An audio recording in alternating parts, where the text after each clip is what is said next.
$20 billion का ethanol जो है भारत मोदी जी जो हैं वो ट्रंप से खरीदेंगे, जो हमारे देश के ऊपर थोपा जाएगा। तो हमारे देश के लोगों की गाड़ियां खराब करके और ट्रंप के सामने मोदी जी झुके हुए हैं।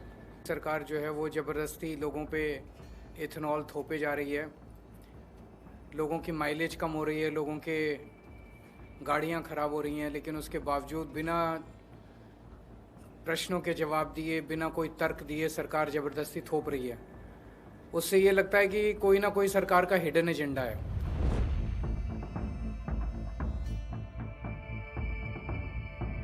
सरकार जो है वो ज़बरदस्ती लोगों पे इथेनॉल थोपे जा रही है, लोगों की माइलेज कम हो रही है, लोगों के गाड़ियां खराब हो रही हैं, लेकिन उसके बावजूद बिना प्रश्नों के जवाब दिए, बिना कोई तर्क दिए सरकार ज़बरदस्ती थोप रही है। उससे ये लगता है कि कोई ना कोई सरकार का हिडन एजेंडा है। एक आरोप ये लगाया जा रहा है कि ट्रंप के दबाव में मोदी जी झुके हुए हैं।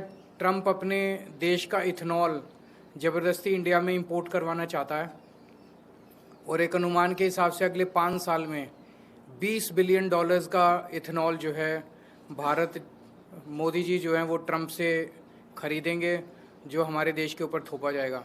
तो हमारे देश के लोगों की गाड़ियां खराब करके और ट्रंप के सामने मोदी जी झुके हुए हैं। परसों हमने इसके ऊपर जो टाउन हॉल किया था वो बेहद सक्सेसफुल रहा। हॉल के अंदर, हॉल के बाहर बहुत लोग थे और लगभग 7 लाख लोग लाइव इस कार्यक्रम को देख रहे थे।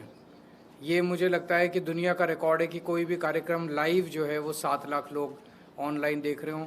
इसी वजह से ये यही दिखाता है कि लोग कितने ज़्यादा परेशान हैं और किस तरह से सपोर्ट में आए। पर लोगों को डराया जा रहा है, धमकाया जा रहा है बुरी तरह से। जो कोई अगर इसके खिलाफ कुछ कर दे, कोई इन्फ्लुएंसर, कोई कंटेंट क्रिएटर, कोई विक्टिम कोई कुछ कर दे तो उसको डराया जाता है, ट्रोल किया जाता है, धमकाया जाता है, एफआईआर की जाती है। तो लोग बहुत डरे हुए हैं। हमने कुछ दिन पहले एक पिटीशन प्रधानमंत्री के नाम ऑनलाइन साइन करवाई थी, तो लगभग 2,33,238 लोगों ने ये पिटीशन साइन की है मात्र कुछ दिनों के अंदर।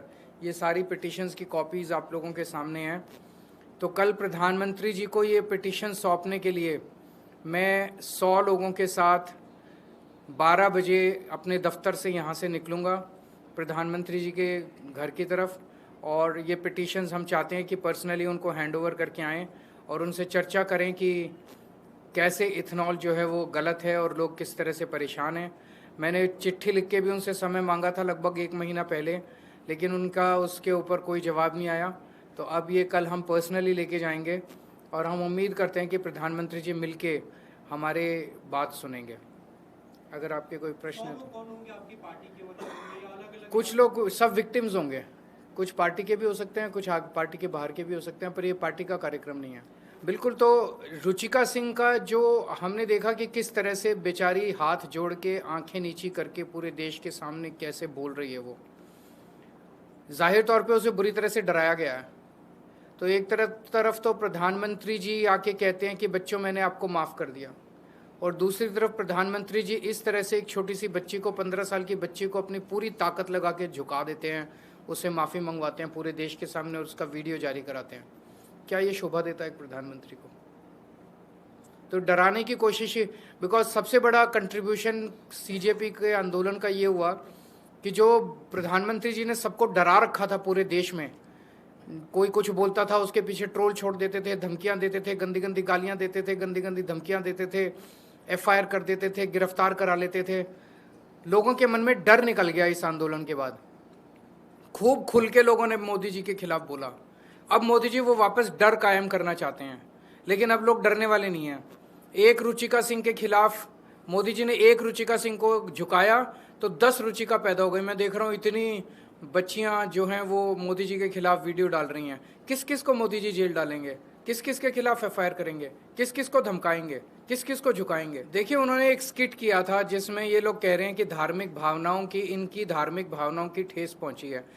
मैं उनसे, प्रधानमंत्री जी से ये पूछना चाहता हूँ कि चंदा चोरी हो गई, भगवान राम के मंदिर से में इतना बड़ा घोटाला हो गया, रामचंद्र जी की पादुका चोरी हो गई, उनका मुकुट चोरी हो गया, उनकी सारी चीज़ें चोरी हो गई। उससे तुम्हारी भावना वो नहीं हुई, उससे तुम लोगों की भावना खराब वो नहीं, आहत नहीं हुई? तुम लोगों मतलब खुलेआम घूम रहे हैं उनके चोर, वो चोरों को पकड़ के जेल में नहीं डालेंगे। उसी तरह से नितिन नवीन जी के कार्यक्रम के अंदर भगवान हनुमान जी को उनके सामने, उनके गाड़ी के सामने नचा रहे हैं। वो भावना आहत करने वाली बात नहीं है। तो ये कोई हिंदूवादी लोग थोड़ी हैं। हिंदुओं के नाम पे वोट बटोरने वाले, हिंदुओं के नाम पे राजनीति करने वाली पार्टी है भारतीय जनता पार्टी। तो इससे ये साफ जाहिर है कि केवल बीजेपी के लोगों को देना चाहते हैं, दूसरे लोगों को देना ही नहीं चाहते। ये क्या कंडीशन है कि सांसद से लेनी पड़ेगी? जो भाई कंडीशन लगाई जाती है इतने साल रहने वाला होगा, इतने साल, इन्होंने देनी नहीं है। बेसिकली राजनीति करनी है। जितनी कंडीशंस इन्होंने लगाई है उसके हिसाब से 1/10 दिल्ली के महिलाओं को भी नहीं मिलेगा। पंजाब में हमने कोई कंडीशन नहीं लगाई। एक घर में अगर 4 महिलाएं हैं, चारों को मिलेगी। हमने किसी तरह की अमीर गरीब जात पात कोई भेदभाव नहीं किया। तो जैसे पंजाब में सबको दे रहे हैं, साफ नीयत से दे रहे हैं, ऐसी दिल्ली में भी दो अगर नीयत साफ है तो।